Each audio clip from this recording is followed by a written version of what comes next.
Pour ses 16 ans, ma sœur a eu une Clio neuve. Moi, un abonnement de bus. Ça forge le caractère, a dit ma mère. Ma grand-mère n'a rien dit. Pour mes 18 ans, une dépanneuse est arrivée, m'a tendu des clés et ma mère en a lâché sa tasse. Je suis Aurore. J'ai 18 ans. La Renault n'était pas la première fois que mes parents choisissaient Pénélope plutôt que moi. C'était juste la première fois que quelqu'un regardait. Nous vivons à Bellecombe, Anjou.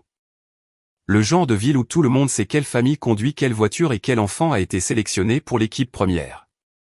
Notre maison est une 3 chambres sur la colline des Érables. Revêtement blanc, jardin décent, normal de l'extérieur. À l'intérieur, les comptes n'ont jamais été bons. La chambre de Pénélope était repeinte tous les 2 ans, lavande, puis sauge, puis ce rose poudré qu'elle avait choisi sur un tableau Pinterest, de nouveaux rideaux assortis, un bureau d'ameublement jeunesse. Ma chambre avait toujours les mêmes murs bleu ciel que lorsque j'avais 12 ans. La même étagère en aggloméré que papa avait mal montée, alors elle penchait un peu sur la gauche. Au début, je ne comptais pas les points. Les enfants ne le font pas. On suppose que ses parents ont des raisons, mais les raisons s'accumulaient. Pénélope recevait un nouvel iPhone chaque automne parce qu'elle en avait besoin pour le groupe de discussion de l'équipe de cheerleading. J'utilisais l'ancien de maman avec l'écran fissuré et une batterie qui mourait vers 14 heures. Pénélope recevait de nouvelles chaussures de sport pour chaque saison. Je portais les mêmes baskets jusqu'à ce que la semelle se décolle. Tu as toujours été plus facile à vivre, Aurore, disait maman, comme si c'était un compliment. Comme si vouloir moins était quelque chose que j'avais choisi et non quelque chose que j'avais appris. La semaine précédant ma première année de lycée, j'ai trouvé un reçu dans la poubelle de la cuisine. 800 € pour le nouvel uniforme de cheerleading de Pénélope, ses survêtements et son sac de voyage. La même semaine, j'ai demandé à maman 60 € pour un manuel de biologie pour le baccalauréat que l'école ne couvrait pas. Elle a fait une grimace. Le budget est serré ce mois-ci, ma chérie. Tu peux le trouver d'occasion en ligne. Je l'ai trouvé d'occasion en ligne. 18 €. Frais de port inclus. La couverture était pliée au coin. J'ai surligné chaque page de ce livre et j'ai obtenu un 5 à l'examen. Pénélope a porté les survêtements une seule fois et les a laissés dans son casier pendant 3 mois. Je dois revenir à l'anniversaire, le mien, mes 16 ans, car c'est là que la fissure a commencé. Celle que personne n'a remarquée sauf ma grand-mère. Le 14 septembre, un mardi. Pas de fête, pas d'invité. Je suis descendu et il y avait une enveloppe sur le comptoir de la cuisine, appuyée contre le saladier de fruits.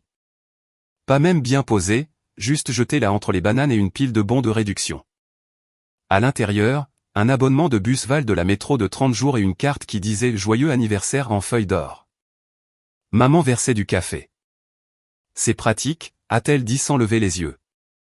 Tu nous remercieras plus tard. Papa était déjà sorti pour le travail. Il avait signé la carte, mais l'écriture était celle de maman. J'ai dit « Merci ». J'ai souri. J'ai emporté l'enveloppe à l'étage et je suis resté assise sur mon lit pendant longtemps, tournant l'abonnement de bus dans mes mains. Il avait une bande magnétique et un petit logo de bus de dessin animé qui semblait avoir été dessiné pour un enfant de 2e année.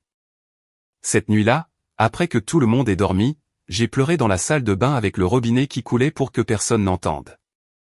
Pas à cause de l'abonnement de bus. À cause de la façon dont maman me l'avait donné, comme si c'était évident. Comme si, bien sûr, c'était suffisant pour moi. Comme si je n'étais pas le genre de fille pour qui on organise une fête. Le lendemain matin, j'étais à l'arrêt de la route des 7 à 5h45. Il faisait encore nuit. Septembre en Anjou. L'air était déjà frais.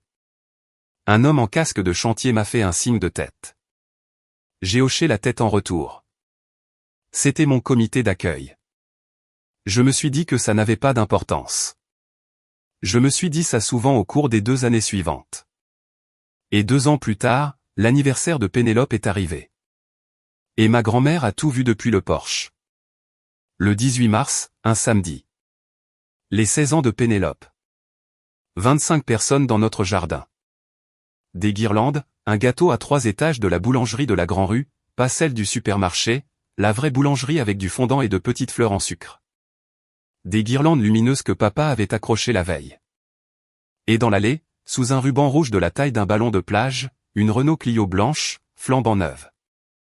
Les plaques du concessionnaire étaient encore dessus. Pénélope a hurlé si fort que le chien des Dubois a commencé à aboyer 2 maisons plus loin.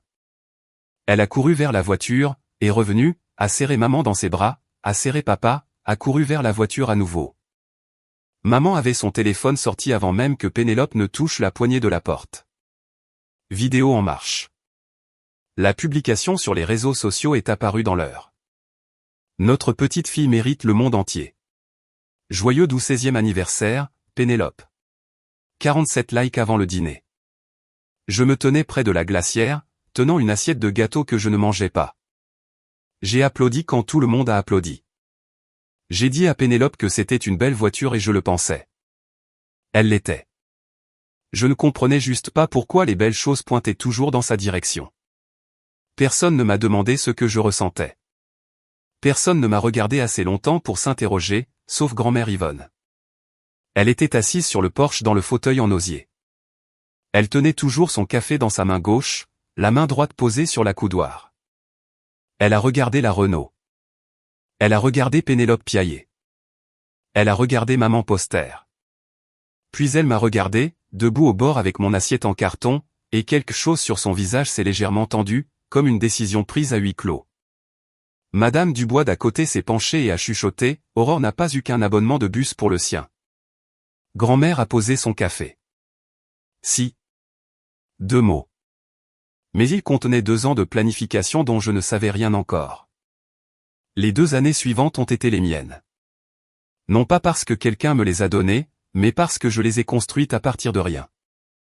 J'ai été embauché au Café La Meule 3 semaines après l'anniversaire de Pénélope, des quarts de travail de 5h30, du mardi au samedi avant l'école. Le propriétaire, Monsieur Leroy, était un ancien militaire et ne croyait pas au bavardage. Il m'a appris à tirer des expressos, à réapprovisionner l'inventaire et à clôturer une caisse au centime près. Au bout du 2e mois, il m'a fait confiance pour ouvrir le magasin. J'ai tout économisé. Les pourboires dans un bocal en verre, les chèques de paie sur un compte d'épargne que grand-mère Yvonne m'a aidé à ouvrir. 2 ans, pas de voiture, pas de gros achats. J'ai mis de côté 3200 €. Chaque euro gagné en restant derrière un comptoir pendant que ma sœur dormait jusqu'à 7h30 et se rendait à l'école dans sa Renault. Ma moyenne générale s'est maintenue à 3,8. J'ai postulé pour 4 bourses et en ai obtenu 2. J'ai pris le bus pour chaque entretien universitaire, chaque quart de bénévolat, chaque session d'études pour le baccalauréat à la bibliothèque publique. Une fois, juste une fois, j'ai demandé à maman si je pouvais emprunter la camionnette familiale pour me rendre à un entretien de stage à 40 minutes au nord. Elle a à peine levé les yeux de son téléphone. Pénélope en a besoin pour son entraînement. J'ai pris le bus. Cela m'a fait arriver 10 minutes en retard. L'intervieweuse, une femme nommée Mademoiselle Garnier, l'a remarqué. Je lui ai dit la vérité. J'ai pris les transports en commun parce que je n'avais pas de voiture. Elle a fait une pause, puis a hoché la tête. J'ai quand même eu le poste. Chaque mois, je me rendais, enfin, prenais le bus pour la maison de grand-mère Yvonne. Nous nous asseyions sur son porche avec du thé et ne disions presque rien d'important. Elle n'a jamais posé de questions sur la voiture. Elle n'a jamais posé de questions sur maman. Elle a posé des questions sur mon travail, mes notes, mes projets. La dernière visite avant mon anniversaire, elle m'a regardé par-dessus sa tasse et a posé une question à laquelle je ne m'attendais pas. « Aurore, tu as ton permis de conduire ?» J'ai dit oui. Elle a hoché la tête. « Bien. Alors, me voici. 17 ans. 3000 € économisés en servant des lattes à 5h du matin, en prenant le bus de 5h45 pendant que ma sœur garait sa Renault sur le parking de l'école tous les jours. Et ma grand-mère vient de me demander si j'avais mon permis.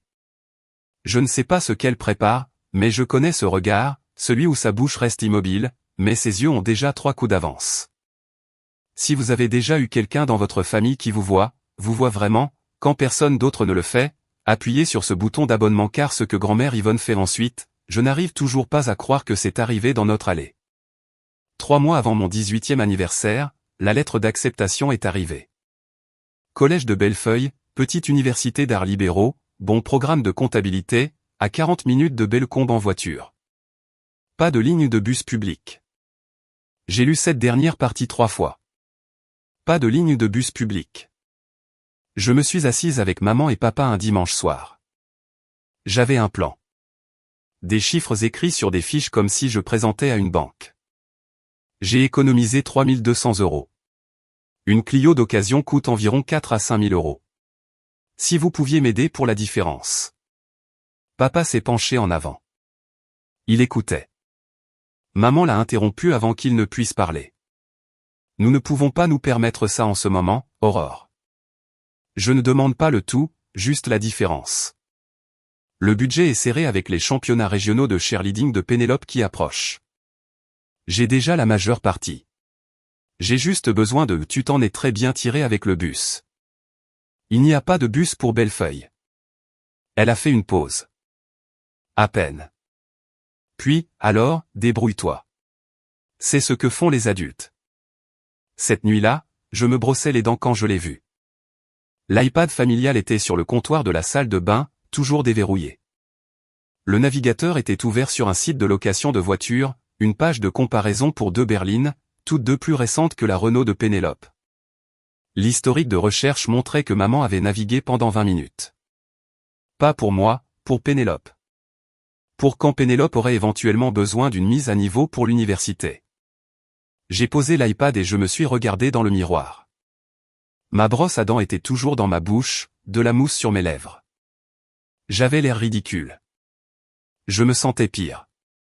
Il y a un moment où l'on cesse d'être surpris par la façon dont ses parents vous traitent et où l'on commence à être surpris de continuer à espérer quelque chose de différent. Cette nuit-là fut ce moment. J'ai rincé, craché, éteint la lumière. L'abonnement de bus n'avait pas forgé mon caractère, il avait construit des murs. La lettre de stage est arrivée un mercredi. Durand et Associés, un petit cabinet comptable à 35 minutes de Bellecombe. Poste d'été, rémunéré. Le genre de ligne sur un CV qui ouvre des portes pour un enfant d'une ville où la plupart des portes restent fermées. Un problème. Pas de bus, pas de covoiturage, pas moyen de s'y rendre sans véhicule. J'ai fait les calculs sur une serviette pendant ma pause au café La Meule. VTC, aller-retour, 5 jours par semaine pendant 10 semaines, environ 1800 €. Plus de la moitié de mes économies, de l'argent dont j'avais besoin pour les manuels, les fournitures de dortoir, les frais du premier semestre. Cela anéantirait tout ce que j'avais bâti. J'ai essayé une dernière fois. Dîner du dimanche, pain de viande. J'ai attendu que tout le monde soit calme. Le stage commence le 5 juin. C'est à 35 minutes en voiture. Si je pouvais utiliser la camionnette 3 jours par semaine. Papa a commencé à hocher la tête. Je le voyais. Il était sur le point de dire oui. Si nous t'achetons une voiture, maman a dit, Pénélope pensera que c'est injuste.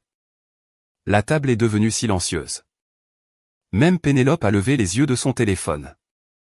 J'avais envie de dire, Pénélope a déjà une voiture. Pénélope a une voiture depuis 6 mois. Pénélope va au centre commercial le mardi pour des smoothies. En quoi est-ce injuste pour Pénélope? Mais j'avais appris il y a longtemps que la logique ne fonctionne pas dans une maison où les règles ne s'appliquent qu'à une seule fille. J'ai quitté la table. J'ai lavé ma vaisselle. Je suis allé dans ma chambre et j'ai pris mon téléphone. Je n'ai pas appelé grand-mère Yvonne pour demander de l'argent. J'ai appelé parce qu'elle était la seule personne qui ne me faisait jamais sentir que j'en demandais trop. Je lui ai parlé du stage, des calculs, de la camionnette. Elle a écouté, n'a pas interrompu une seule fois, puis elle est restée silencieuse pendant longtemps. Ton anniversaire est dans 6 semaines, a-t-elle dit. Tiens bon. Après cet appel téléphonique, grand-mère Yvonne a commencé à se comporter différemment. De petites choses au début. Elle m'a appelé en milieu de semaine. Inhabituel. Parce que grand-mère était le genre de femme qui téléphonait le dimanche. Petite question, ma chérie. Tu préfères les SUV ou les berlines? J'ai ri. Pourquoi, tu achètes une voiture? Juste curieuse. Humour d'une vieille femme. Un SUV, je suppose. Plus facile pour transporter des affaires à l'université. MHM. Une semaine plus tard, un autre appel. Tu as dit que tu avais ton permis. Tu as réussi l'examen de conduite et tout? Grand-mère, tu m'as déjà posé la question. J'ai 71 ans. J'ai le droit de demander 2 fois. J'ai laissé tomber. Grand-mère Yvonne avait toujours été un peu excentrique. Elle gardait un carnet en cuir de ses jours d'agent immobilier et notait tout comme si le monde allait la questionner plus tard. J'ai supposé qu'elle cataloguait simplement les informations comme elle l'avait toujours fait. Mais ensuite, je suis allé lui rendre visite un samedi et quelque chose clochait. J'ai monté les marches du porche et je l'ai entendue au téléphone à travers la porte moustiquaire. Elle parlait à oncle Guy, son fils cadet, le frère de maman, et les seuls mots que j'ai saisis avant qu'elle ne me voie étaient « Les papiers sont presque prêts. Livraison mercredi ». Elle a raccroché rapidement, m'a souri. Guy est d'un ami avec un problème de camion. Entre. Le thé est prêt. Je n'ai pas insisté. Grand-mère avait une règle. Ne jamais poser de questions sur un cadeau avant son anniversaire. Elle l'avait dit depuis que j'avais 5 ans. Alors, j'ai bu mon thé, l'ai aidé à désherber le jardin, et suis rentré en bus, faisant semblant de ne pas avoir remarqué la feuille de papier sur sa table à manger avec un logo de concessionnaire Peugeot en haut. À moitié couverte par un livre de bibliothèque qu'elle avait clairement posé là à la hâte. 6 semaines ont semblé 6 mois. Mais mon anniversaire est enfin arrivé et rien n'aurait pu me préparer à ce qui est entré dans notre allée ce soir-là, 3 semaines avant mon anniversaire. Dîner du mardi, poulet et riz. J'ai décidé d'essayer une dernière fois. Non pas parce que je pensais que ça marcherait, mais parce que j'avais besoin que le dossier soit propre. J'avais besoin de savoir que j'avais demandé. J'ai trouvé une Clio d'occasion en ligne. 4 000 € pile. Maman n'a pas levé les yeux de son assiette. Nous ne pouvons pas nous permettre ça. J'ai 3 000 € d'économie maintenant. Elle a levé les yeux. Alors tu n'as besoin que de 1 000 de plus. C'est ce que je demande. Demande quand nous ne payons pas les championnats régionaux de Pénélope. Pénélope, en mâchant. Ce sont les régionaux, maman. Pas les nationaux. Quoi que ce soit, c'est cher. Aurore, tu sais comment ça marche. Papa n'a rien dit. Fourchette, assiette, bouche. Fourchette, assiette, bouche. Un homme fait de routine et d'évitement. Vraiment? Ai-je dit. Parce que je ne suis pas sûr de le savoir encore. Les yeux de maman se sont plissés. Tu veux dire quoi? J'ai soutenu son regard pendant exactement 2 secondes. Puis je me suis levé, j'ai débarrassé mon assiette et je suis allé à l'évier. Pas de claque, pas de larmes, juste le bruit discret de l'eau qui coule sur la céramique. Pénélope m'a suivi dans la cuisine 1 minute plus tard. Elle s'est appuyée contre le comptoir, les bras croisés, l'air mal à l'aise, ce qui était rare pour Pénélope. L'inconfort était généralement quelque chose qui arrivait aux autres. Désolé pour ça, a-t-elle dit. Mais le bus n'est pas si mal, n'est-ce pas? J'ai éteint le robinet, séché mes mains avec le torchon, les regardé. Tu l'as déjà pris? Elle a cligné des yeux. Quoi? Le bus? Tu as déjà pris la route des 7? Elle a ouvert la bouche, l'a fermée. Non. Oui, ai-je dit. Je sais. J'ai raccroché le torchon et je suis monté. Derrière moi, j'ai entendu Pénélope ouvrir le réfrigérateur, le refermer, et s'éloigner. Elle ne m'a pas suivi. Elle ne savait pas comment faire. J'ai découvert ce que maman disait aux gens par accident. 1 semaine après la dispute du dîner, je suis rentré tôt du café La Meule. Monsieur Leroy m'a laissé partir à midi parce que la machine à expresso était en panne. Je suis entré par le garage, silencieuse parce que j'avais enlevé mes chaussures à la porte comme maman aimait, et j'ai entendu sa voix flotter du salon.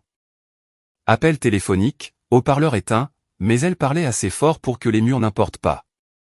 Aurore n'a jamais été matérialiste. Elle préfère le bus, en fait. Elle aime l'indépendance. Je me suis arrêté dans le couloir. Mes chaussettes sur le parquet, ma main sur le mur. Tous les enfants n'ont pas besoin d'une voiture, Brigitte. Elle est différente de Pénélope. Différente. Elle l'a dit comme un diagnostic, comme quelque chose de figé et de permanent, comme si j'étais une espèce qui n'avait pas besoin de ce que les filles normales exigeaient. Je sais, mais honnêtement, ça va. Aurore n'en fait pas tout un plat. Elle ne l'a jamais fait. Je suis resté là pendant ce qui a semblé 5 minutes, mais n'était probablement que 30 secondes. Mes ongles ont creusé ma paume assez fort pour y laisser de petits croissants. Pas de colère, mais de l'effort de rester silencieuse quand chaque nerf de mon corps voulait entrer et dire « Je n'ai jamais dit que je préférais le bus. Je n'ai jamais dit que je l'aimais. J'ai dit merci. Parce que c'est ce que tu m'as appris à dire quand quelqu'un te donne moins que ce que tu mérites. » Mais je ne suis pas entré. Je suis monté, je me suis assise sur mon lit et j'ai pris mon téléphone. 3 mots à grand-mère Yvonne. Elle ment. La réponse est arrivée en moins d'une minute. 1 mot. Je sais. 2 SMS, 10 caractères au total. Et d'une certaine manière, pour la première fois depuis des semaines, j'ai senti que le sol sous mes pieds était solide. Papa m'a trouvé dans le garage ce samedi-là. Je l'aidais à trier des raccords de tuyauterie. C'est un plombier indépendant. Il a toujours un travail à moitié terminé dans un coin de la maison. Nous avons travaillé en silence pendant un moment. C'était normal. Papa et moi communiquions le mieux quand nos mains étaient occupées et nos bouches non. Puis il a dit, à voix basse, presque sous son souffle, comme si les mots avaient tourné pendant des semaines et avaient finalement glissé. Je sais que ce n'est pas juste, ma chérie. L'histoire de la voiture. J'ai arrêté de trier, les regarder. Il tenait un raccord coudé en laiton, le faisant tourner entre ses doigts, sans croiser mon regard. Alors aide-moi, ai-je dit. Il a expiré. Je vais parler à ta mère. Quelque chose dans ma poitrine s'est déverrouillé. Juste une petite chose, un loquet que je n'avais pas réalisé que je tenais fermé. Papa savait, et il allait faire quelque chose. Cette nuit-là, allongé dans mon lit, je les ai entendus à travers le mur. Pas de cris. Mes parents ne criaient pas. Ils faisaient pire. Ils avaient des conversations où la voix de maman devenait plate et régulière et celle de papa devenait de plus en plus calme jusqu'à disparaître complètement. Ne recommence pas, Vincent. Elle va bien. Elle a toujours été bien. Silence. Je ne vais pas me disputer à ce sujet. Plus de silence. Bien. Le lendemain matin, papa était à la table de la cuisine avant moi. Il a levé les yeux quand je suis entré. Ses yeux disaient tout ce que sa bouche ne dirait pas. J'ai essayé. Je suis désolé. Je ne suis pas assez fort. Il n'a pas mentionné la voiture. Il n'a rien mentionné.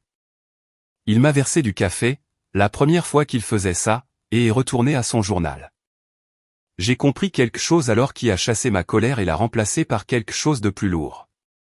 Mon père n'était pas cruel. Il était juste un lâche dans une maison où la lâcheté était facile. La date limite pour confirmer mon stage était dans 14 jours. Je devais fournir une preuve de transport fiable. Non négociable, non flexible. Durand et associés étaient à 35 minutes de route par des routes de campagne sans trottoir et sans arrêt de bus. Ils avaient eu un stagiaire qui y allait à vélo une fois. Elle avait démissionné après une semaine. Je me suis assise à mon bureau avec l'ordinateur portable ouvert. Le formulaire de confirmation brillait sur l'écran. En bas, un menu déroulant, mode de transport pour le bureau. Les options étaient véhicules personnels, covoiturage et autres. Veuillez préciser. Il n'y avait pas d'option pour ma famille à 2 voitures et aucune n'est disponible pour moi. J'ai survolé le refusé l'offre. Mes économies, 3 200 € et le budget VTC pour 10 semaines, 1 800 € minimum. Cela laissait 1 400 € pour une première année entière de manuel, de fourniture et tout ce qui pouvait arriver. Ce n'était pas suffisant. Refuser était la bonne décision, la décision sûre, la décision Aurore.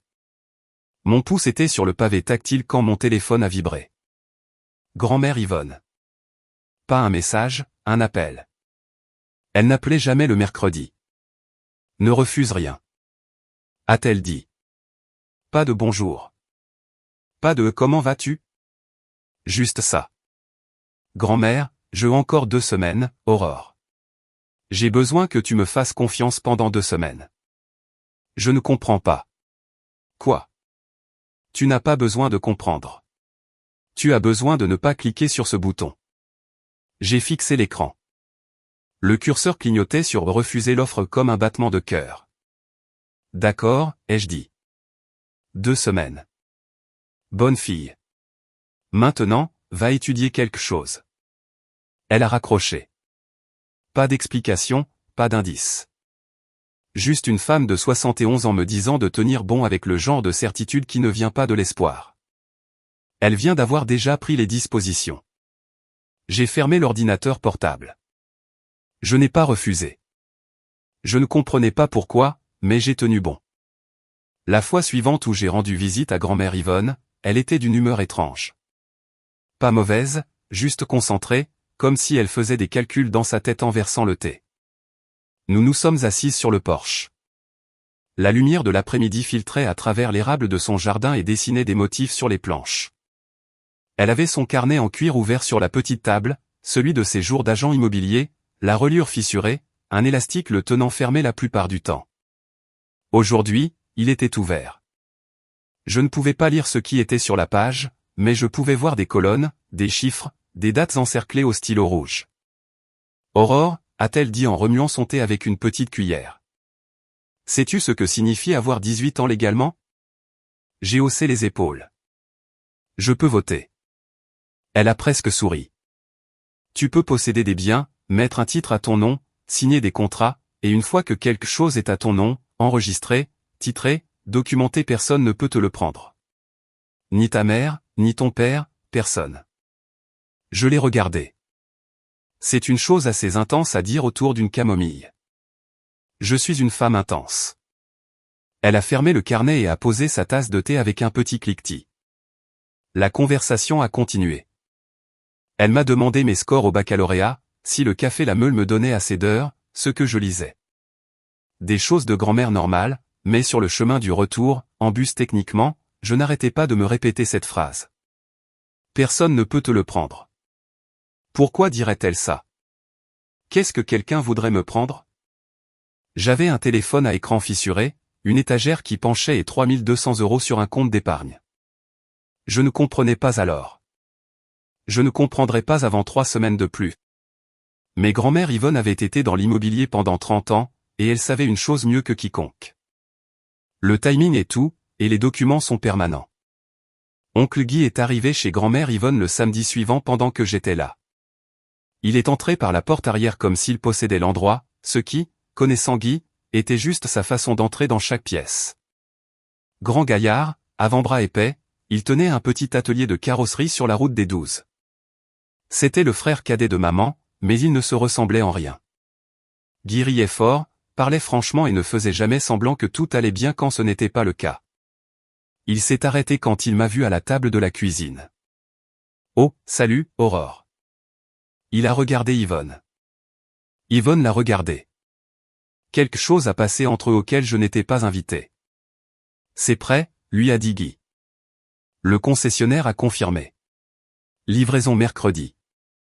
Le visage d'Yvonne n'a pas changé. Guy aide un ami à déplacer un camion, m'a-t-elle dit. Fluide, rodé, comme si elle avait répété la phrase.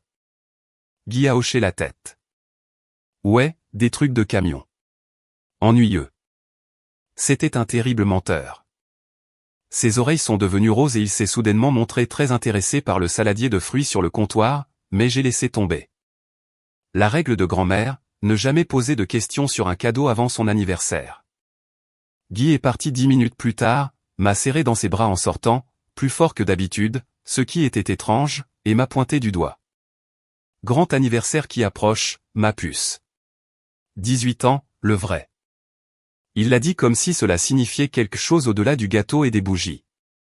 Après son départ, je me suis levé pour remplir mon thé et je l'ai vu sur la table à manger, à moitié couvert par un exemplaire de bibliothèque d'un roman policier, une page imprimée avec le logo Peugeot en haut à droite, du texte en gras, un numéro VIN. Un prix dont je n'ai saisi que 3 chiffres avant qu'Yvonne ne balaie complètement le livre dessus. Tu lis des mystères maintenant, grand-mère? Toujours, a-t-elle dit et a souri d'une manière qui ne me disait absolument rien et tout à la fois. Une semaine avant mon 18e anniversaire, je suis descendu un lundi matin et la cuisine avait exactement la même apparence que d'habitude. Pas de liste sur le réfrigérateur, pas de sac de fournitures de fête sur le comptoir, pas de message de groupe sur le téléphone de maman concernant les décorations ou les listes d'invités. J'ai pensé aux 16 ans de Pénélope. Maman avait commencé à planifier 3 semaines à l'avance. Elle avait créé un document Google partagé avec papa, un document Google pour une fête d'anniversaire avec un plan de table, une liste de traiteurs et une colonne intitulée Opportunité photo. Elle avait commandé des serviettes personnalisées. Des serviettes personnalisées pour mon anniversaire. Il n'y avait rien. Pas de document, pas de serviettes, pas de mention. Mercredi, j'ai sondé le terrain. On fait quelque chose pour mon anniversaire? Maman déchargeait le lave-vaisselle. Elle a fait une pause juste assez longtemps pour signaler qu'elle avait oublié et qu'elle faisait semblant de se souvenir. Bien sûr, nous dînerons. Dîner de famille samedi soir.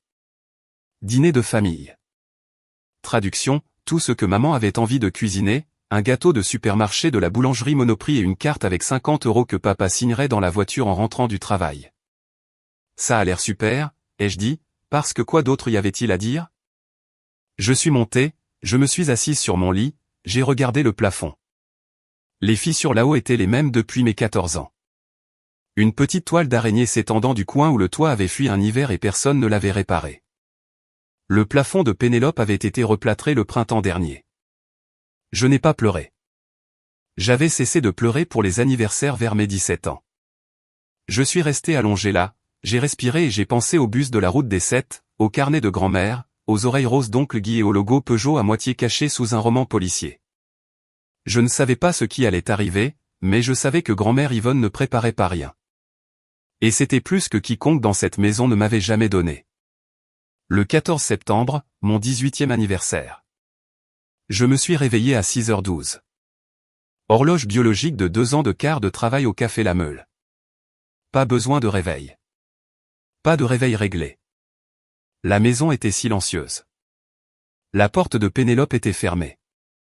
J'entendais la douche couler. Papa se préparait pour une intervention un samedi. Une canalisation avait éclaté dans un nouveau lotissement du côté est. Je suis descendu. La cuisine sentait le café et rien d'autre. Pas de crêpes, rien de spécial. Juste l'énergie d'un mardi matin le jour de l'anniversaire le plus important de ma vie. Papa est passé dans ses bottes de travail. Joyeux anniversaire, ma puce. Il m'a tendu une enveloppe, blanche, sans décoration. À l'intérieur, une carte avec une photo générique de ballon et un billet de 50 €. Merci, papa. Il m'a serré l'épaule. Dîner ce soir. Ta mère s'en occupe. Puis il est sorti. Le camion grondait dans l'allée avant que j'aie fini de lire la carte. Son écriture cette fois-ci au moins. Fier de toi, Aurore. Papa. 5 mots. La phrase la plus émotionnelle que Vincent Lenoir ait jamais couchée sur papier. Maman est descendue 20 minutes plus tard, les cheveux attachés, en robe de chambre, le café à la main. Joyeux anniversaire, ma chérie. Les grands 18 ans. Elle l'a dit de la même manière que l'on dit joyeux vendredi à un collègue. Agréable, oubliable, déjà passé à la pensée suivante. Pénélope est apparue à 9h30, toujours en pyjama. Joyeux anniversaire, ma sœur. Elle m'a serré dans ses bras rapidement, d'un bras, assez sincèrement. Puis elle a pris ses clés sur le porte-manteau et s'est dirigée vers l'allée. La Renault a démarré. Elle était partie. Je suis resté dans la cuisine, tenant un billet de 50 €, une carte et une tasse de café qui étaient déjà froides. 50 €. J'en gagnais plus en 2 quarts de travail au Café La Meule. Mais l'argent n'était pas le problème. Il n'a jamais été question d'argent. Il s'agissait de ce que l'argent disait sans le dire. Vers 17h, la maison sentait les lasagnes. La recette de maman, beaucoup de ricotta, peu de l'idée que la jeune fille d'anniversaire aurait peut-être préféré autre chose. On ne m'avait jamais demandé ce que je voulais pour mon dîner d'anniversaire. Pénélope choisissait toujours. Pénélope choisissait toujours du steak. Le gâteau du supermarché était sur le comptoir. Glaçage blanc, écriture bleue. Joyeux 18 ans Aurore. Assez proche. La sonnette a retenti à 17h15. J'ai ouvert en attendant grand-mère Yvonne. J'ai eu grand-mère Yvonne, oncle Guy, tante Brigitte avec son mari Marc, et madame Dubois d'à côté, celle qui avait fait le commentaire sur l'abonnement de bus à la fête de Pénélope 2 ans auparavant. Grand-mère portait sa plus belle blouse, la verte émeraude qu'elle réservait pour l'église et les enterrements. Ses cheveux étaient coiffés. Grand-mère, tu es magnifique. Ce sont tes 18 ans, a-t-elle dit en passant devant moi. Ça vaut le coup d'être jolie. Derrière moi, maman est apparue de la cuisine, un torchon sur l'épaule, le visage passant par la surprise, la confusion et quelque chose proche de l'alarme en environ 2 secondes. Maman, j'ai dit, c'est un dîner de famille. C'est la famille, a dit Yvonne en désignant Guy et Brigitte. Et Madame Dubois a apporté une tarte. Madame Dubois a brandi une tarte aux pommes et a souri d'une manière qui suggérait qu'elle savait exactement ce qui se passait et qu'elle était venue exprès. Maman a regardé papa, qui venait d'entrer de son travail, toujours dans ses bottes de travail. Il a haussé les épaules. Que allait-il faire? Rencontrer des gens? Je vais chercher plus de chaises, a-t-il dit. Des assiettes supplémentaires sont sorties. La table à manger a été rallongée avec la rallonge qui n'avait pas été utilisée depuis Noël. Guy a fait une blague sur les lasagnes. Brigitte a complimenté le gâteau. Tout semblait normal en surface, mais j'ai regardé grand-mère Yvonne s'asseoir en bout de table, et j'ai remarqué qu'elle n'avait pas apporté de sac cadeau. Elle n'avait pas apporté de cartes. Elle avait apporté des témoins. Le dîner s'est déroulé comme les dîners quand il y a trop de monde à une table conçue pour 5. Les coudes se sont cognés. Les cuillères de service ont teinté. Guy a raconté l'histoire d'un client qui avait essayé de payer des réparations de carrosserie avec des tickets de loterie. Tout le monde a ri, sauf maman, qui regardait Yvonne comme une biche fixant les phares. Tante Brigitte, que Dieu la bénisse, n'a pas lu l'ambiance. Ou peut-être l'a-t-elle lu parfaitement. Alors Aurore, a-t-elle dit en s'essuyant la bouche avec une serviette. Les grands 18 ans, qu'est-ce que tu as eu? La table est devenue silencieuse. Pas de manière dramatique, juste assez. Le genre de silence qui se produit quand tout le monde s'intéresse soudainement beaucoup à ses lasagnes. J'ai regardé mon assiette. Le dîner est mon cadeau. Brigitte a incliné la tête. C'est tout? Maman a vite interrompu. Nous faisons simple cette année. Aurore n'a jamais été attachée aux grands cadeaux. Elle est très peu exigeante. Mais Pénélope a eu une voiture pour ses 16 ans, a dit Brigitte. Elle n'était pas méchante. Elle était honnête, ce qui dans cette famille revenait au même. La mâchoire de maman s'est serrée. C'était différent. Pénélope en avait besoin pour ses activités. Et Aurore n'a pas d'activité? Aurore a un travail et le bus. Grand-mère Yvonne n'avait pas parlé depuis l'entrée. Elle était assise en bout de table avec son thé. Elle ne buvait jamais au dîner et laissait le silence agir. Pénélope a bougé sur sa chaise. Je veux dire, Aurore est très bien avec le bus, m'a-t-elle dit. Les mots sont restés en l'air comme une fausse note dans un hymne. J'ai posé ma fourchette, j'ai regardé directement ma sœur. Je n'ai jamais dit ça.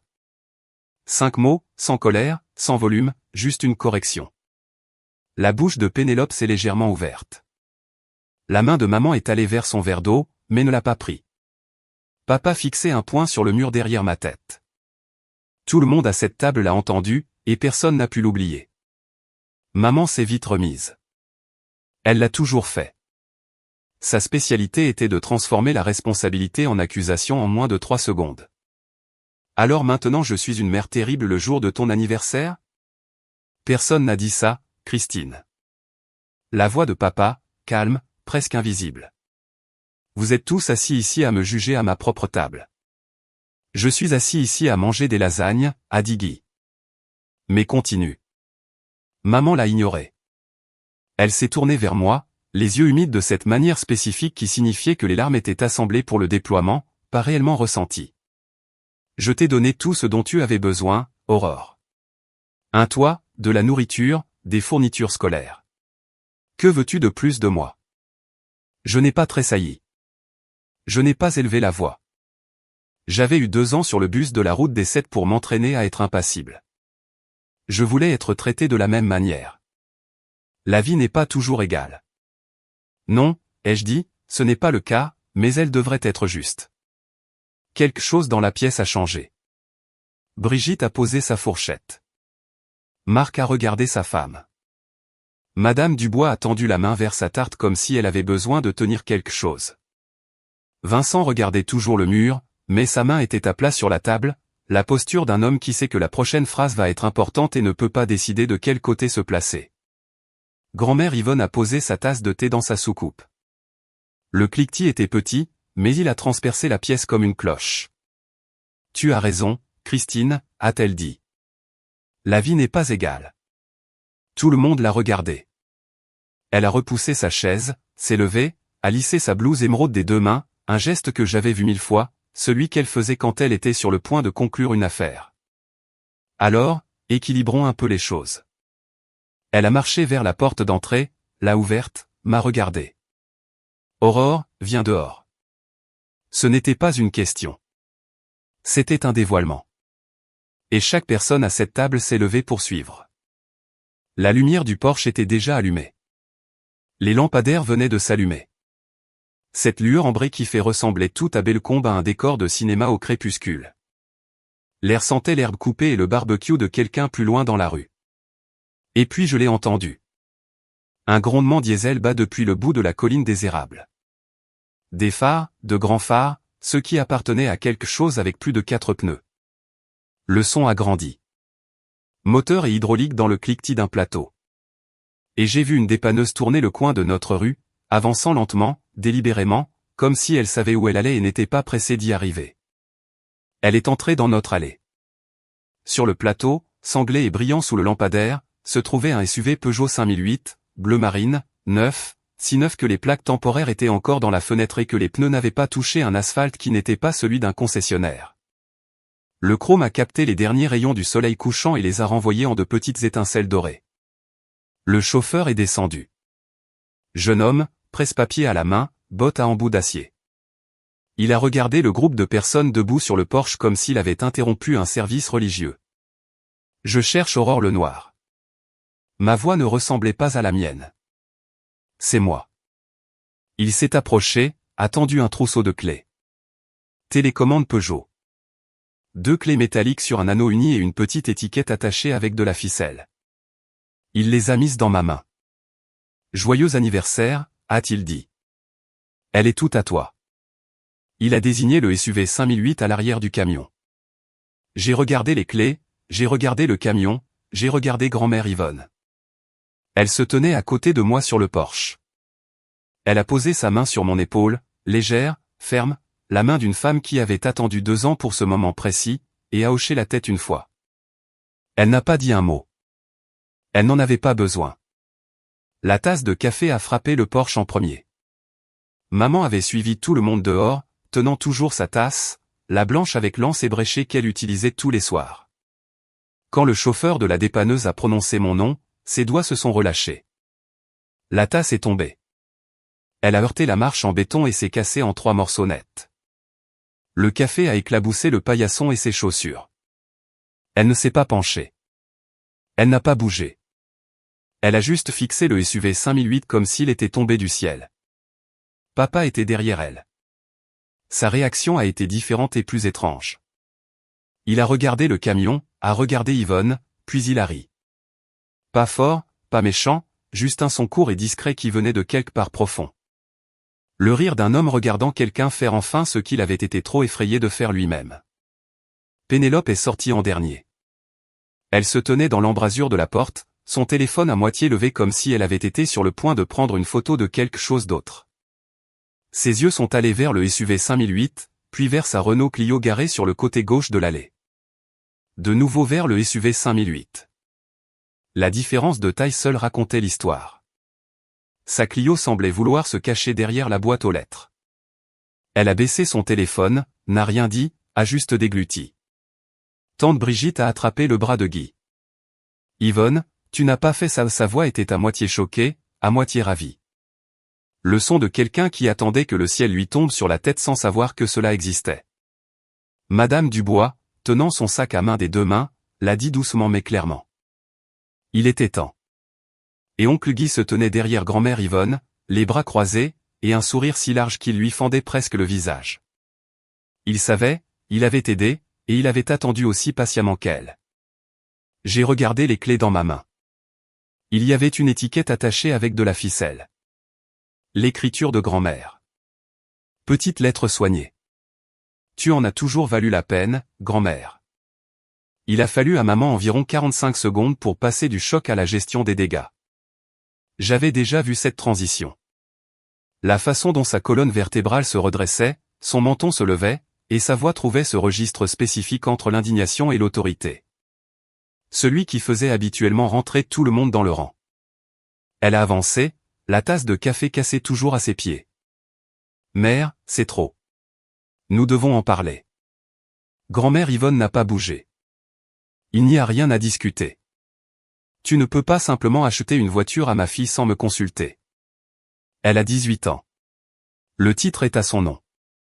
Cela a arrêté maman en plein milieu de sa phrase. Sa bouche était ouverte, mais les mots se sont bloqués quelque part dans sa gorge.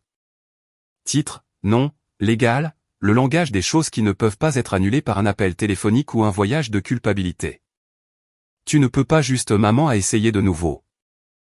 Je peux. Et je l'ai fait. La voix d'Yvonne était égale. Pas de venin, pas de triomphe, juste un fait.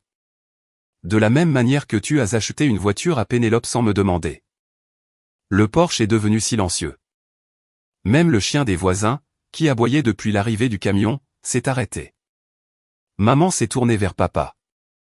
Vincent, dit quelque chose. Et Vincent Lenoir, l'homme qui n'avait rien dit de significatif en 2 ans, a regardé sa fille prendre le bus, a regardé sa femme, puis sa belle-mère, puis moi. Elle a raison, Christine. 3 mots. La plus grande rébellion de papa en 18 ans de mariage. Ce n'était pas bruyant. Ce n'était pas dramatique, mais ça a retenti comme un coup de marteau. Maman a regardé autour du Porsche. Brigitte, Marc, Guy, Madame Dubois. Tout le monde était là. Tout le monde avait entendu. Et pas un seul visage n'était de son côté. Elle a ramassé les morceaux cassés de sa tasse de café. Un par un, très soigneusement. Elle est entrée. La porte moustiquaire s'est refermée derrière elle avec un doux clic qui a sonné comme la fin de quelque chose. Le chauffeur de la dépanneuse a abaissé le SUV 5008 du plateau avec un sifflement hydraulique qui a résonné dans toute la rue. 2 voisins d'en face étaient sortis sur leur Porsche pour regarder.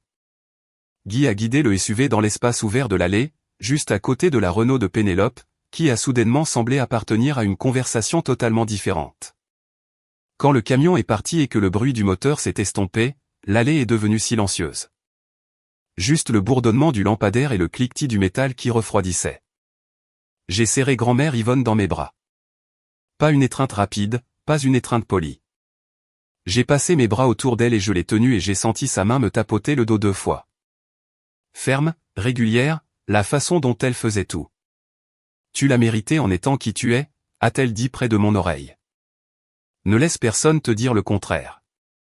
Je me suis reculé. Mes yeux étaient humides, mais je ne pleurais pas. En fait, c'était plus comme si mon corps laissait échapper des émotions qu'il ne savait plus contenir. Va t'asseoir dedans, a dit Guy, souriant. C'est la règle. Le premier jour, tu t'y assieds. J'ai ouvert la portière du conducteur. L'odeur de voiture neuve m'a frappé immédiatement. Ce parfum chimique propre qui signifie que personne n'a encore vécu dans cet espace. Les sièges en cuir étaient frais. Les lumières du tableau de bord se sont allumées, bleues et blanches. Mes mains ont trouvé le volant et mes doigts tremblaient. Pas de peur, mais du poids d'être vu après des années d'invisibilité. J'ai levé les yeux à travers le pare-brise. La famille était toujours sur le Porsche. Papa s'appuyait sur la rampe. Pénélope se tenait dans l'embrasure de la porte. Guy applaudissait. Brigitte prenait une photo. Puis j'ai regardé le siège passager. Une autre enveloppe. L'écriture d'Yvonne sur le devant. Ouvrir à la maison. À l'intérieur, je n'ai pas pu attendre. L'immatriculation du véhicule était faite. 6 mois d'assurance. Payé d'avance. Et une petite note. Le nom et l'adresse de Durand et Associés. En dessous, dans l'écriture soignée de grand-mère. Lundi 8 h. Ne sois pas en retard. Je suis assise dans un SUV Peugeot 5008 flambant neuf avec mon nom sur le titre de propriété et l'écriture de ma grand-mère me dit de ne pas être en retard pour le stage que j'ai failli abandonner il y a 2 heures. Je pensais que mon dîner d'anniversaire allait être un gâteau de supermarché et les lasagnes de maman.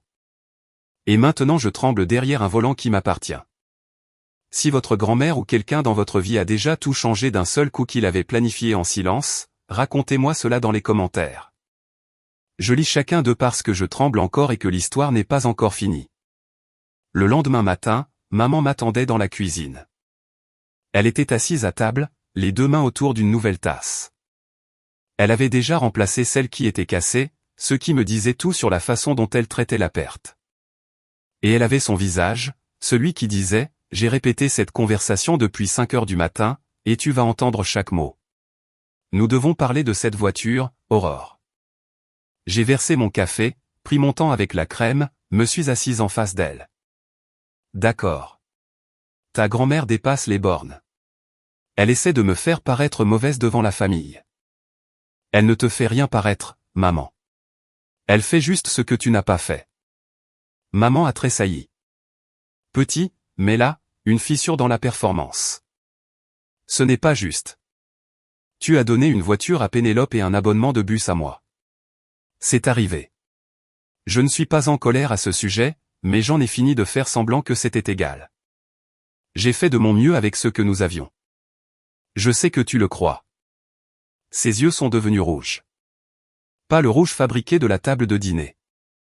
De vrais rouges. De vraies larmes se formant au bord. Cela a frappé différemment que prévu. Je n'en ai pas joui. Alors, quoi maintenant, a-t-elle dit. Tu me détestes? Non, je t'aime, mais je garde la voiture et je me rends à mon stage lundi, et je ne vais pas m'excuser que grand-mère ait vu ce que tu ne voulais pas que quiconque voie. Elle est restée silencieuse. L'horloge de la cuisine a tic-tac. Le réfrigérateur a ronronné. Quelque part dehors, une tondeuse a démarré. Monsieur Dubois, toujours en train de tondre le dimanche. Maman s'est essuyé les yeux avec le revers de sa main, s'est levée, a mis sa tasse dans l'évier. J'ai besoin de temps, a-t-elle dit. Prends-le, ai-je dit. Je ne vais nulle part. Elle a quitté la cuisine. Je suis resté là avec mon café et j'ai attendu que mes mains arrêtent de trembler. Elles ne l'ont pas fait pendant longtemps. Papa m'a trouvé dans le garage 1 heure plus tard. Il était assis sur l'établi quand je suis entré, ne travaillant sur rien, juste assis, les mains sur les genoux, la posture d'un homme qui avait quelque chose à dire et aucune pratique pour le dire. J'aurais dû dire quelque chose il y a longtemps. Je me suis appuyé contre l'encadrement de la porte. Oui, tu aurais dû. J'avais peur de je sais de quoi tu avais peur. Il m'a regardé. Je l'ai regardé. Pas de cachette dans les raccords de tuyauterie cette fois. Pas de tâche pour absorber le silence. Mais papa, être silencieux, ce n'est pas être neutre. C'est choisir un camp. Tu as choisi le sien à chaque fois. Il n'a pas argumenté, n'a pas dévié. N'a pas dit que c'était compliqué ou que je ne comprenais pas le mariage. Il est juste resté assis et l'a pris, ce qui était à la fois la chose la plus courageuse et la plus triste que je l'ai vu faire en 18 ans. Tu as raison, a-t-il dit. 2 mots. La deuxième fois en 24 heures qu'il les prononçait à mon sujet. Un nouveau record personnel. Je suis fier de toi, a-t-il ajouté. Pour ce que ça vaut. J'ai laissé cela en suspens une seconde, les peser, et décidé d'être honnête. Ça vaut quelque chose, mais ça aurait valu plus il y a 2 ans.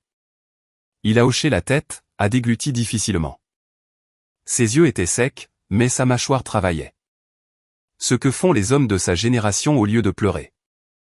Les muscles se contractent, la gorge se serre, l'émotion est repoussée dans le corps pour qu'elle ne transparaît pas sur le visage. Nous sommes restés dans le garage un moment. Pas d'étreinte.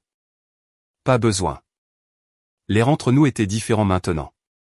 Pas chaud exactement, mais clair. Comme après une tempête quand la pression baisse et que l'on peut enfin respirer sans que les oreilles ne bourdonnent. Besoin d'aide pour vérifier la pression des pneus de ce SUV 5008. A-t-il dit finalement. Oui, ai-je dit. Oui. Pénélope a frappé à ma porte cette nuit-là. Un coup doux, 2 tapes, une pause, puis une 3e. Le coup de quelqu'un qui n'est pas sûr d'être la bienvenue. Entre. Elle s'est assise sur le bord de mon lit. Elle portait son sweat à capuche de cheerleading et pas de maquillage, ce qui signifiait qu'elle agissait sans armure. Un spectacle rare. Je ne savais pas que c'était si grave, a-t-elle dit. Je savais que les choses n'étaient pas égales, mais je ne savais pas que tu abandonnais presque ton stage. Je ne savais pas pour la camionnette. Je ne savais pas, elle s'est arrêtée, a dégluti. J'étais à mon bureau, à moitié tourné sur ma chaise. Tu n'y as pas pensé parce que tu n'as pas eu à le faire. Oui. Sa voix s'est brisée. C'est le pire.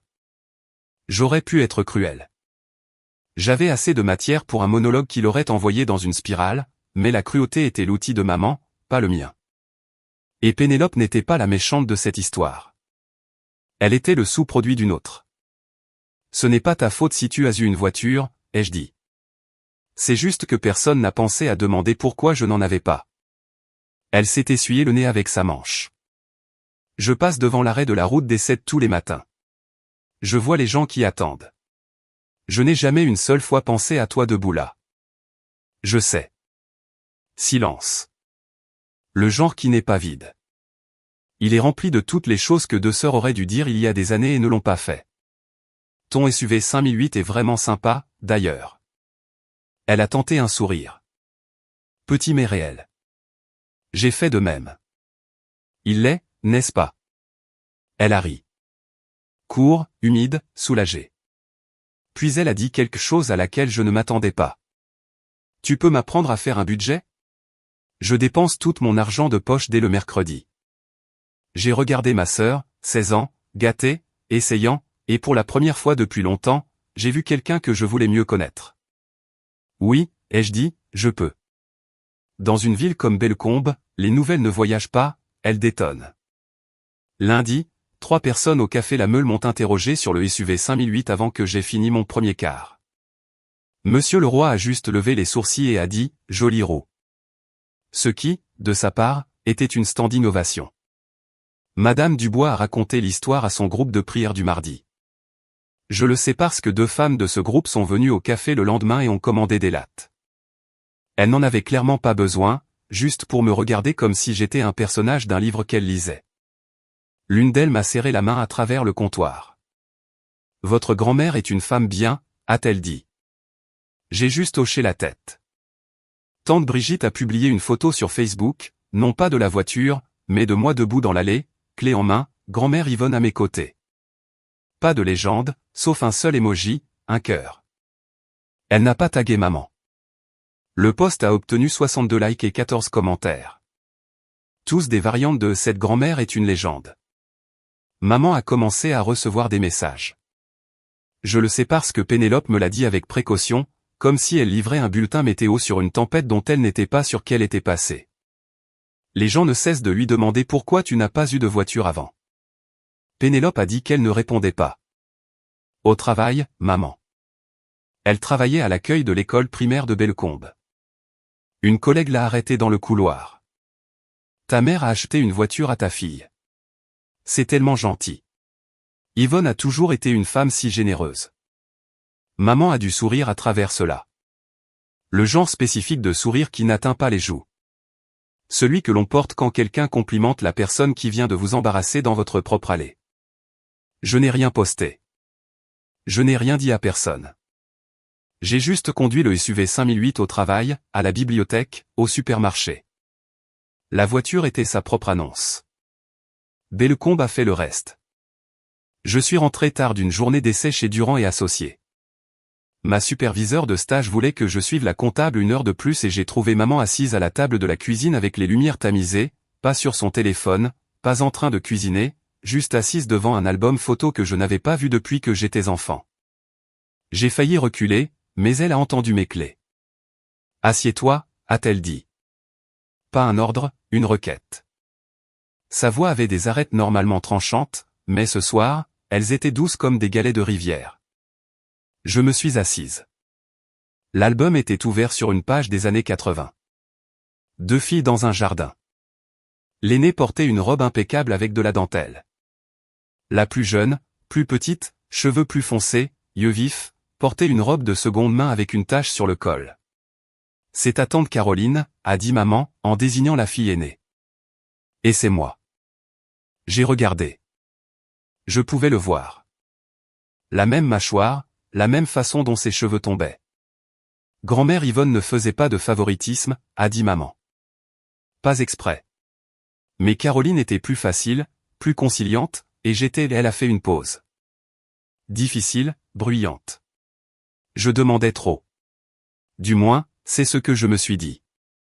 Elle a fermé l'album. Ses mains étaient à plat sur la couverture, appuyant comme si elle essayait de retenir quelque chose à l'intérieur.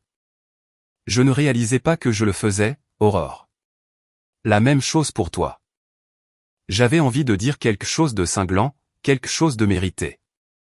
Mais en la regardant assise là dans la semi-obscurité avec une photo d'elle-même à 10 ans dans une chemise tachée, je n'ai tout simplement pas pu. Je te crois, ai-je dit. Mais savoir ne l'annule pas, maman. Ce qui compte, c'est ce que tu fais maintenant. Elle a hoché la tête. N'a rien promis de grand. Ne s'est pas transformé en une seule phrase. Mais le lendemain matin, pour la première fois en 18 ans, elle m'a demandé « Comment s'est passé ton stage ?» C'était un début. J'ai conduit chez grand-mère Yvonne samedi. Le SUV 5008 a géré les routes de campagne comme si elles étaient pavées de soie. Chaque nid de poule que je sentais autrefois à travers le siège du bus n'était qu'un murmure. Maintenant, elle était sur le porche, le thé prêt, 2 tasses. Combien de temps, ai-je demandé en m'asseyant. Combien de temps as-tu planifié ça? Elle a soufflé sur son thé. Depuis le jour où j'ai regardé ta mère donner ses clés à Pénélope et que tu étais debout au bord de la pelouse avec une assiette en carton. 2 ans. 23 mois. Mais qui compte? Je l'ai regardé. 71 ans, cheveux argentés épinglés en arrière, lunettes de lecture accrochées à une chaîne autour de son cou. Une femme qui avait vendu des maisons pendant 30 ans et savait comment attendre n'importe quelle conclusion. Pourquoi n'as-tu rien dit à maman à la fête de Pénélope? Parce que dire quelque chose ne change pas ta mère. Elle aurait transformé ça en dispute, joué la victime, et rien n'aurait bougé. Montrer, ça oui. Des actions sur papier, Aurore. C'est ce qui change les choses. Elle a posé sa tasse. J'ai vendu le logement locatif de la rue des Bouleaux, le petit duplex que j'ai gardé de mes jours d'agence. Je connaissais cette propriété. Elle l'avait loué pendant 15 ans. Revenu stable, son filet de sécurité, 32 000 €. La voiture coûtait 28 000 €. Le reste couvre l'immatriculation, l'assurance et la première vidange. Grand-mère, c'était à moi de faire ce que je voulais avec, et je voulais que ma petite fille commence sa vie en sachant qu'elle valait plus qu'un abonnement de bus. Ses yeux ont croisé les miens, fermes, clairs. J'ai attendu que tu aies 18 ans pour que le titre soit à ton nom. Pas celui de Christine, pas celui de Vincent, le tien. Personne ne peut le prendre. Je me suis souvenu qu'elle avait prononcé ces mots il y a des semaines sur ce même porche. Maintenant, ils avaient un sens. Je paierai ma propre assurance après les 6 mois, ai-je dit. Elle a souri. Je sais. C'est pourquoi je t'ai choisi. 2 mois plus tard, notre famille n'était pas réparée, mais elle était différente.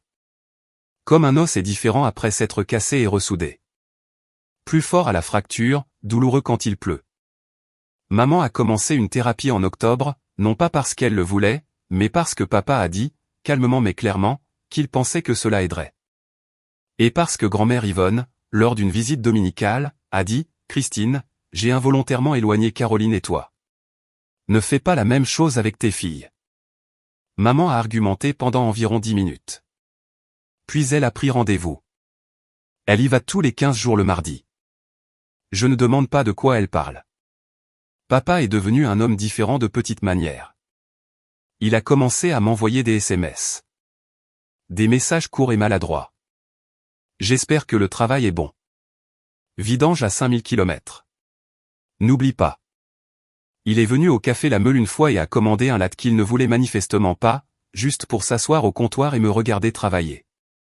Il a laissé un pourboire de 5 € pour une boisson à 4 € et n'a pas dit un mot à ce sujet. Pénélope a surpris tout le monde. 2 semaines après mon anniversaire, elle a commencé à prendre le bus de la route des 7 pour l'école les mardis et jeudis. Personne ne lui a demandé. Quand maman l'a interrogée, Pénélope a haussé les épaules. Je veux voir ce que ça fait. Elle a tenu tout le semestre. Elle m'a dit que la foule de 5h45 était intense et que l'homme au casque de chantier, celui qui m'avait fait un signe de tête le premier matin, s'appelait Gérald et travaillait à l'usine de traitement des eaux. J'ai terminé mon stage chez Durand et Associés. Mademoiselle Garnier, la femme qui m'avait embauché malgré mes retards liés au bus, m'a écrit une lettre de recommandation. Je l'ai gardée dans la boîte à gants du SUV 5008. Le jour où j'ai conduit au campus pour l'orientation de première année, grand-mère Yvonne a appelé « Premier jour ?» Premier jour ? Conduis prudemment et ne laisse personne te dire que tu ne mérites pas d'être là. Il y a un tronçon d'autoroute entre Bellecombe et Bellefeuille où la route s'ouvre et les champs de maïs s'étendent à plat jusqu'à l'horizon des deux côtés. Je la conduis tous les matins maintenant. Fenêtres entr'ouvertes, radio basse, café dans le porte-gobelet, mélange du café la meule, parce que monsieur le roi me ramène un sac chaque semaine et refuse de me laisser payer. C'est la partie où la plupart des histoires se terminent par une leçon, n'est-ce pas ? Une petite phrase nette que l'on peut broder sur un oreiller et accrocher dans un couloir. Je n'en ai pas. Ce que j'ai, c'est ceci. Je ne déteste pas mes parents. Je déteste le sentiment d'être invisible dans une pièce pleine de gens qui partagent votre nom de famille. Je déteste le calcul qui dit qu'une fille reçoit une voiture et l'autre un abonnement de bus et que ces deux décisions sont censées être de l'amour. Je déteste que mon père savait et que ma mère justifiait et que ma sœur n'ait jamais eu à y penser. Mais j'ai aussi ceci, une grand-mère qui ne m'a jamais dit que j'étais assez forte pour le supporter, car c'est ce que les gens disent quand ils ont décidé que vous ne méritez pas mieux. Grand-mère Yvonne n'a jamais dit ça. Elle a juste attendu et planifié, puis, le jour exact, de la manière exacte, elle est apparue. J'ai toujours l'abonnement de bus. Il est dans le tiroir du haut de mon bureau à la résidence universitaire, à côté d'un stylo et d'un bloc-notes. Je ne le garde pas par dépit.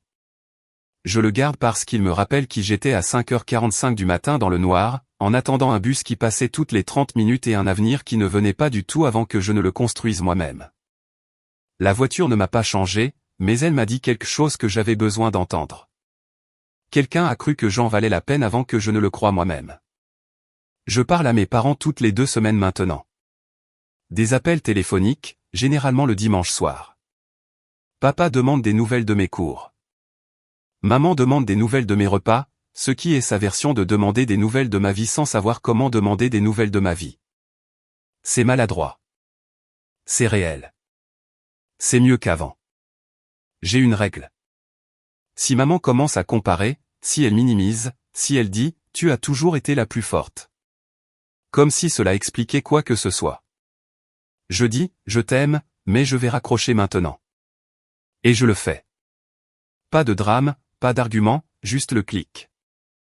Elle l'a testé une fois, 3 semaines après le début du semestre. J'ai appelé un dimanche et elle a dit « Pénélope a du mal avec le calcul différentiel.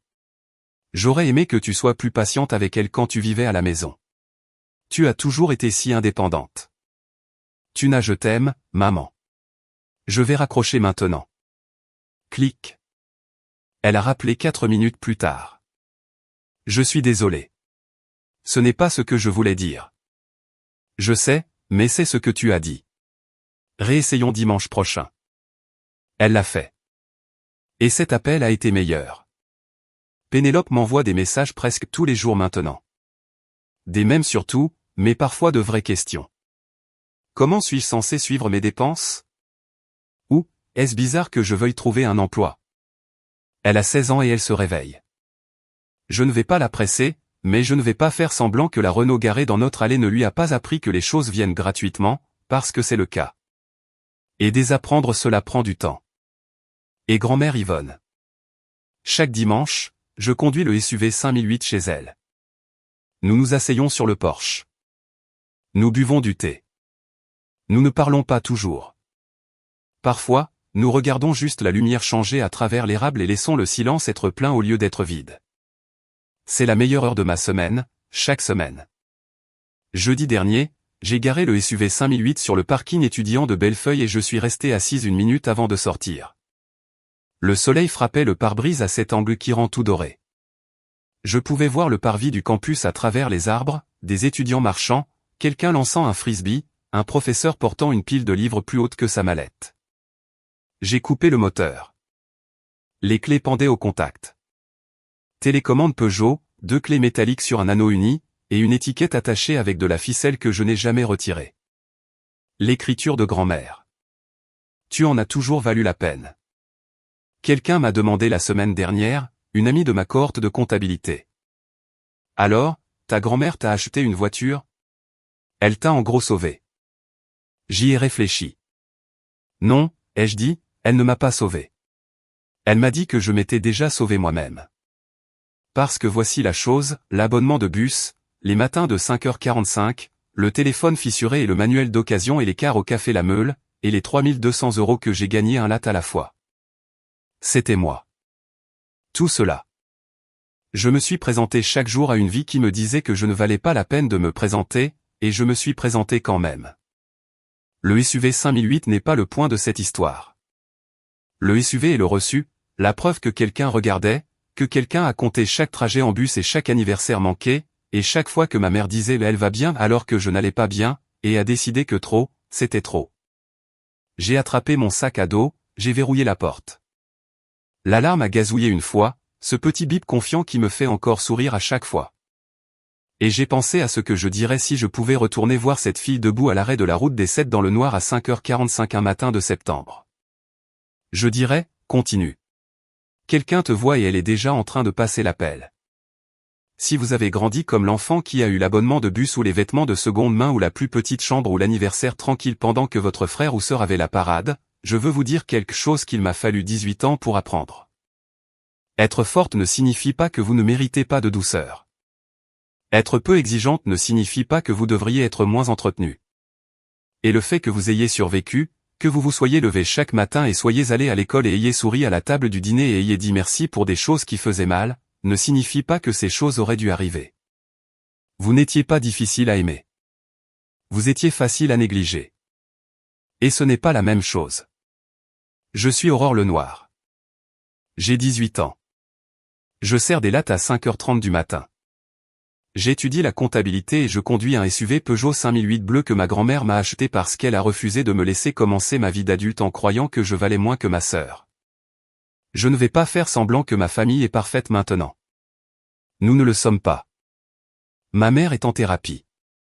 Mon père apprend à s'exprimer. Ma sœur apprend à réfléchir. Et j'apprends que pardonner à quelqu'un ne signifie pas oublier ce qu'il a fait.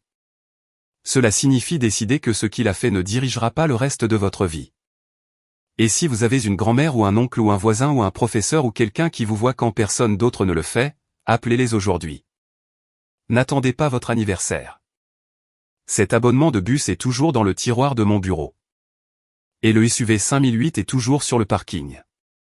Les deux font partie de qui je suis. Mais un seul d'entre eux était un choix que quelqu'un a fait parce qu'il m'aimait. Et je le conduis tous les jours.